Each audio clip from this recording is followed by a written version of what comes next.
And oh god.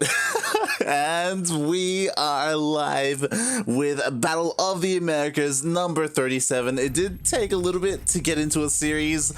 We can talk about that a little bit later, but we are here and I am your host Light_VIP, and I'm joined by someone for the very first time here casting Battle of the Americas. It's Aries. I'm nervous. But hello. Good morning. Good morning. And Aries, he usually casts oceanic events. I say usually casts, he usually plays in oceanic events. Of course, you're the best Terran player in Malaysia? Question mark? Yeah? Question mark. Yeah? That's the best way to put it. Question mark. Best Zerg player as well, maybe? Question mark too. Close enough. But you are here. We are here. Thank you for joining me. And mate, let's get into this because things are already starting to kick off. Definitely. So at the top, we've got Loser from Alpha X, Starkiller. And spawning in the bottom right hand corner, currently getting proxy hatched, we have the Bolivian Protoss player, also representing Alpha X, but Alpha X Latin America. It is Faesbuca. Or Butcher? I don't know. Not too sure. Yeah. Oh god. And yeah, so I don't know if you know much about Starkiller, Aries, but he does this a lot. I just know that he's an American Zerg player. I've heard of his name, like, basically that's about it. I'm not following too much on the Latin American or the American scene in general, but I've heard of him. Yeah. Yeah. Honestly, that's also why I kind of wanted to bring you on. Like, obviously, unfortunately, Yoda and Milk were unavailable this week, so yeah, I had to find someone as a suitable replacement. And I like the idea of, especially because Aries, like, we usually like watch a lot of like our own region, like Oceanic or Southeast Asian, or even the Korean region, because that's like really close to us. I kind of wanted to expose you a little bit to NA. American. Yeah. Like the most I've been, like I'm just watching games. Probably the most I've been is Euro. I haven't been to NA. This is really something new, but I've heard of the players. That's for sure. Yeah. Well. It did take us a while to get into game, and I do want to quickly, everyone exclamation mark Funada Shelby, because it took, like, he was literally about to get walkovered because he was taking so long, and then he showed up at the last minute to finally play against Paco Mike, and that was the series that we were going to get into, but because it took him so long, it's like, all right, look, we got to get into something else, right? Like, we got to find something. So yeah, unfortunately we didn't get into that series, but here, we're with Starkiller, and Starkiller, he's kind of a well-known, at least American Zerg player. He plays in a lot of online events, and he's known for being pretty aggressive and pretty cheeky. I like cheeky. Cheeky Zergs are nice to watch, not to play against. To watch. Exactly. Like, yeah. Oh, but things kind of is our, oh god, rip English. Things actually stabilizing right now. 8 in this game, probably. A submarine is a really small map, so a lot of things can happen. Yeah. I feel like the fact that this map was picked, first, like vetoed, or actually made it through the vetoes and all that stuff, kind of is indicative of how these players like to play. Especially Starkiller, like, we're here in Submarine, which isn't something that we get to see too often. And he did open up, like delaying the natural, but like that was the whole point of the proxy hatch, though. It was just to delay the natural. Did he cancel it though? Yeah, he canceled. Yeah, I knew that. I was just testing you, right? Like,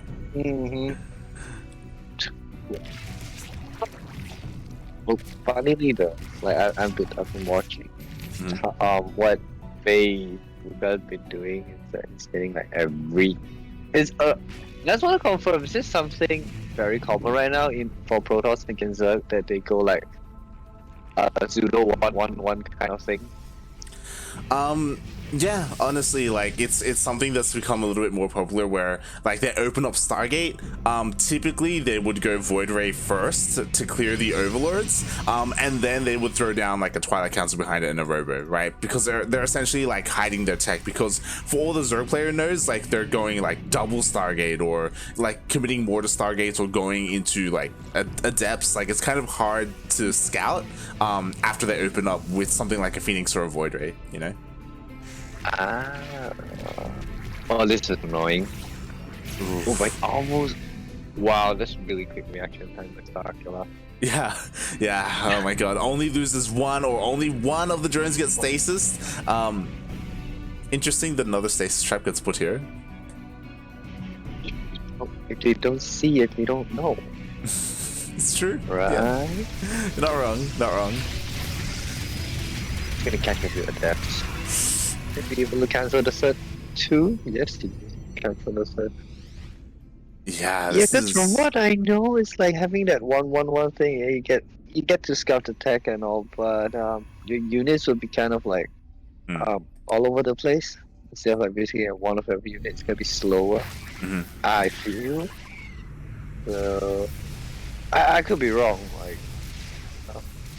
I'm not good against Protoss now. Yeah, I mean, so it's.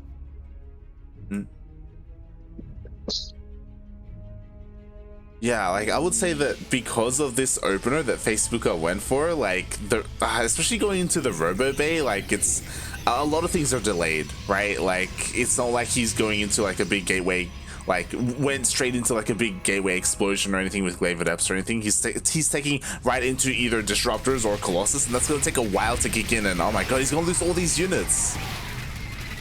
Exactly.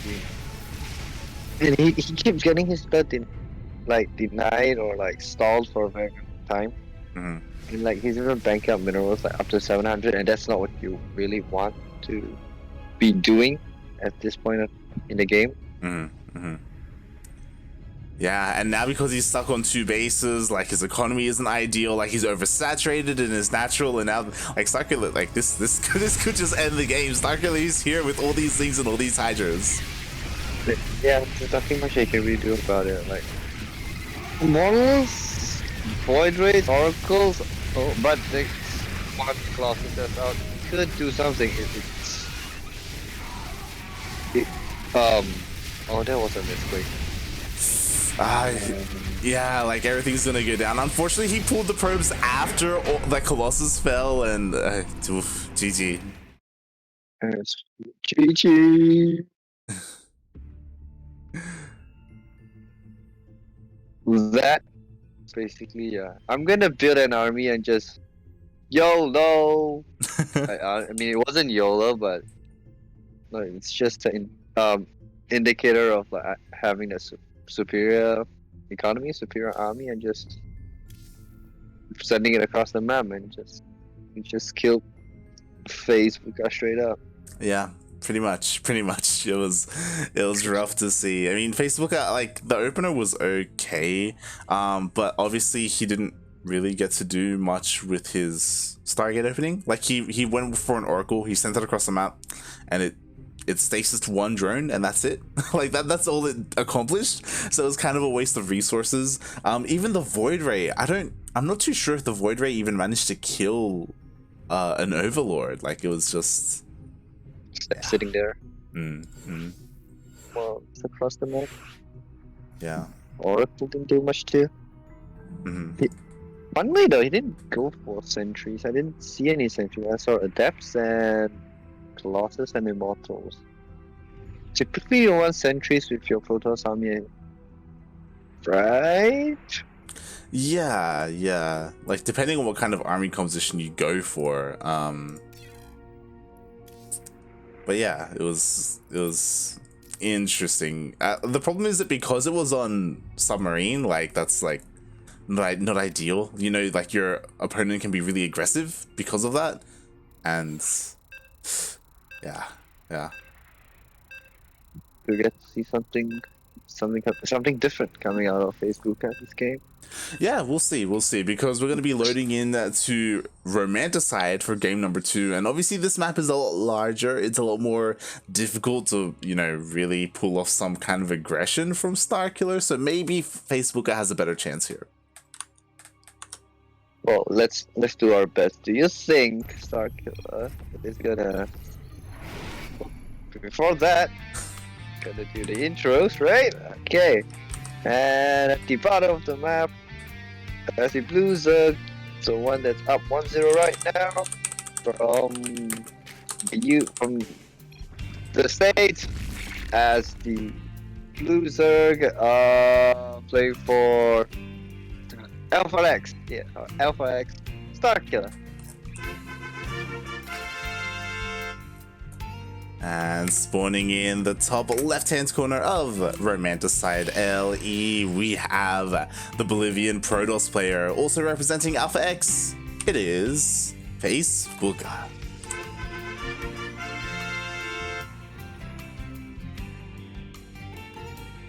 Is All right. a Foxy hatch? Oh, like ready. The probe is ready. Whoa, what is this? So this is scary. So Faesbuca went to deny the hatchery, but there was no hatchery because we had a pull first coming out from StarKiller.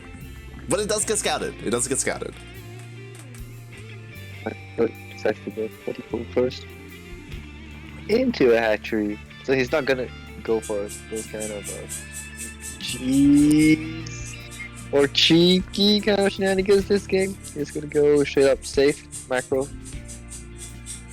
Yeah. So especially because Faesbuca went for a probe scout, he should be able to chrono out his zealot and make sure he gets a wall up in time. We already have a couple of lings that are going to be heading across the map. We have 6 lings coming out from StarKiller, so yeah, this shouldn't deal damage. This shouldn't deal too much damage. We'll see. I liked how it was that he shouldn't deal damage. He shouldn't deal too much damage. Yeah. Again, the zealots should be out in time, so there's a full wall off, and sure, the lings can chip away at the building, but things shouldn't get too out of hand. Yeah. The shields might be affected. They're just gonna do that dance, So it's gonna be I'm gonna walk out. Nope. I'm gonna walk out. Nope. I'm gonna walk out. Nope. And the lings are just teasing him. Yeah. Oh, yep. And the big question is he gonna fall for it? And it looks like he's not. Some players they try to dance with the lings with their zealot, and they go out and then they go back in, and they just try and make sure they can deal some damage. But in the end, all right, look, StarKiller, he backs off. It's all good. He goes back home. Nothing too much has happened. Well,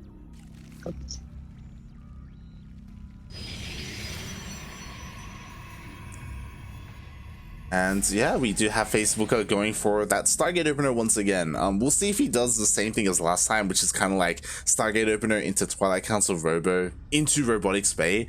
I feel like that's just too many. You were talking about it before. It's a lot of tech structures, and it takes a long time to really get an army going. We'll see if he does the same thing or if he switches things up. Be cool to see.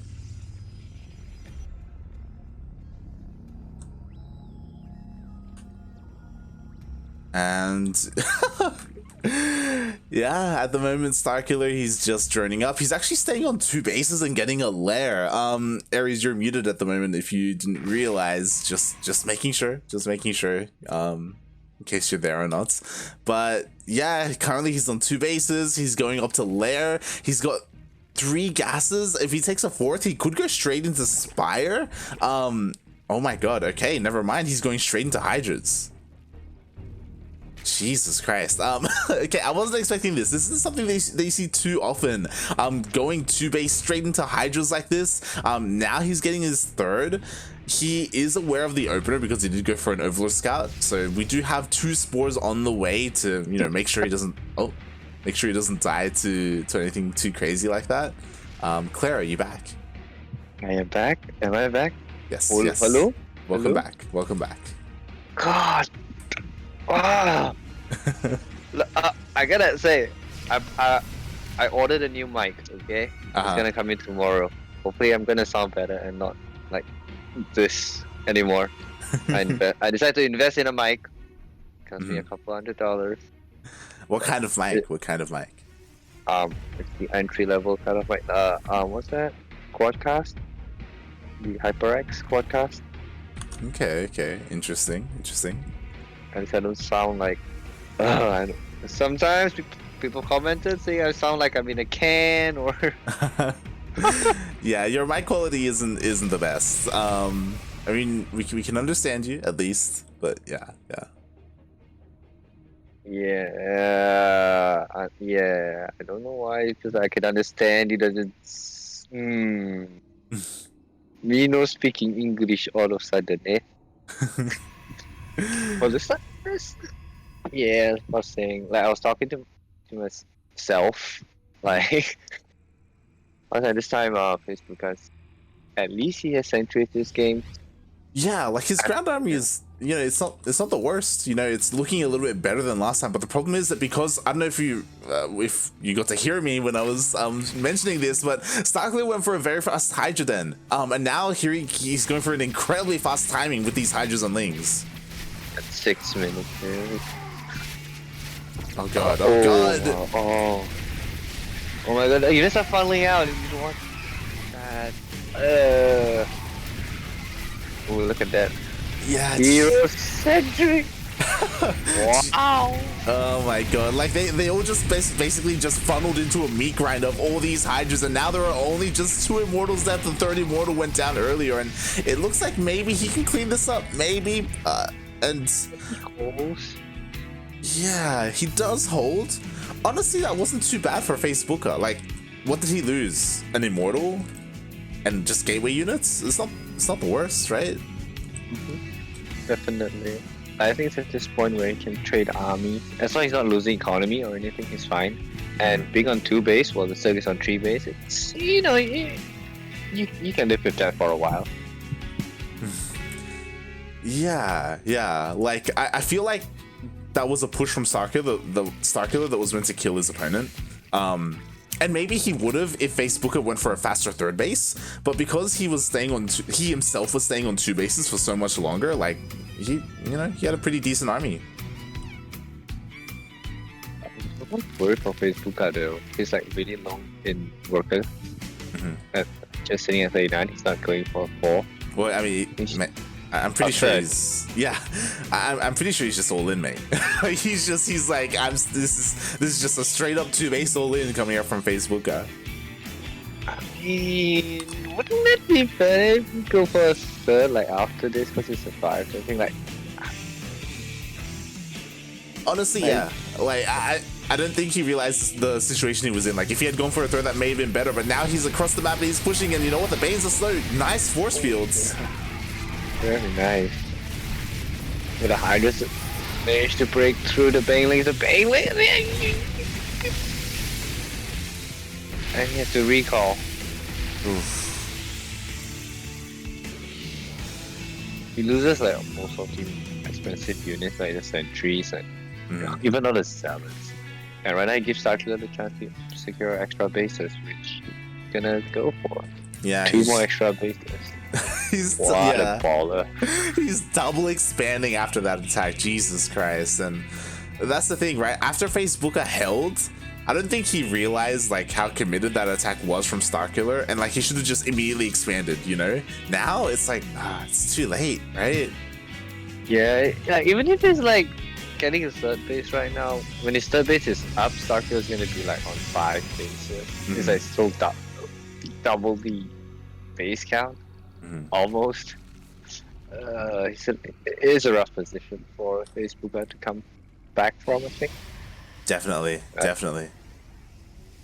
But you never know. You know? Yeah, he needs to do something else, like something crazy, and taking up to Colossus isn't what I'm looking for. Like if maybe instead of going for Colossus he went for Disruptors and like a War Prism, like, and just gone for like some kind of a War Prism in general, you know. And sure, he's Yeah, getting right. he's getting disruptors now. He's getting double robo. Like, this is great. This would have been better a little bit sooner, you know. He heard you. He did. Yeah, Light told me to get this. I'm gonna get that. Okay. God. Alright. God damn it. Like this, Let's like see a War Prism. Nope. this 2 minutes ago, though, like, you know, and Yeah, but he says we are okay.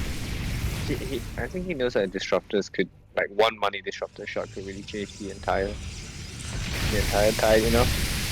Ooh. Jesus. To be losing stuff like that right now. Exactly. He needs a little bit of SimCity, maybe some spotter pylons. But I agree, like, you know, disruptors, like, they're so good at getting back into a game, especially when you get like the best connections. But I feel like you need more than one, you know, like, especially when you're up against like a player like StarKiller, you expect him to be able to split decently well. So like, you need a decent amount of disruptors like in your army to try and deal with what StarKiller has. Definitely. But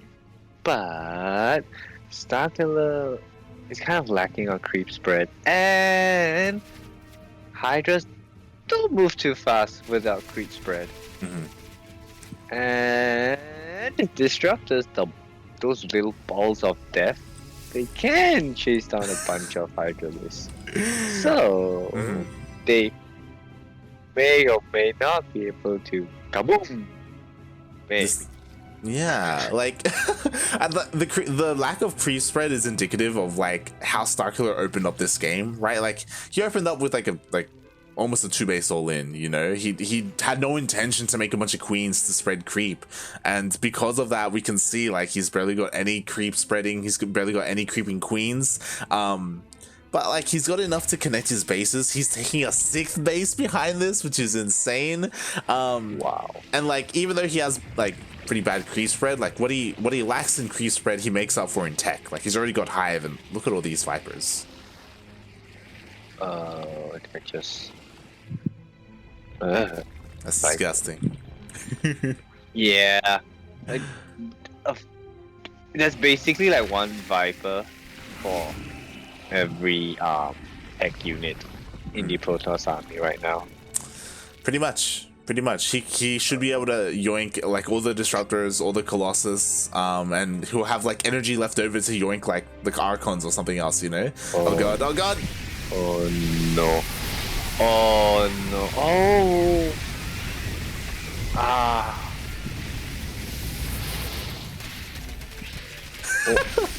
Yeah, wow.